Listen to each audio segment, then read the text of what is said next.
মাদকের ব্যাপারে সবাই আমাদের ম্যাজিস্ট্রেসি এবং পুলিশকে সহায়তা করবেন যাতে মাদক নিয়ে কোনো অবস্থাতেই কেউ কোনো ধরনের ব্যবসা এবং এটা যাতে মাদকাসক্ত হতে না পারে।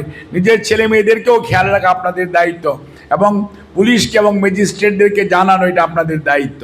আরেকটা হচ্ছে যে আমরা কোনো ধরনের চাঁদাবাজি, সন্ত্রাসী, দখলদারি এই সমস্ত এবং কাউরে ঘুষ দেওয়া, কারো কাছ থেকে ঘুষ নেওয়া, দয়া করে এই সমস্ত কাজের মধ্যে আগে যা হয়েছে কিন্তু এখন দয়া করে এই সমস্ত কাজের মধ্যে এই যে এই সমস্ত ক্যাপিটেশন, গ্র্যান্ড ট্যান্ড এগুলোর মধ্যে 5 টাকাও আপনাদের দিতে হবে না, কাউকেও 5 টাকা দিতে হবে না। আগে এক সময় কি দিছেন ওগুলো ইতিহাস, এখন আপনাদের কোনো পয়সা করি দিয়ে কোনো চেক নেওয়ার কোনো প্রয়োজন নেই। বুঝতে পেরেছেন?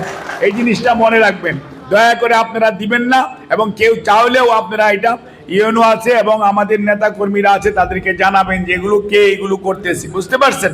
কাজে আমরা আমাদের পুরনো অভ্যাস থেকে বেরোয় আসতে চাই, আপনাদের সাহায্য চাই।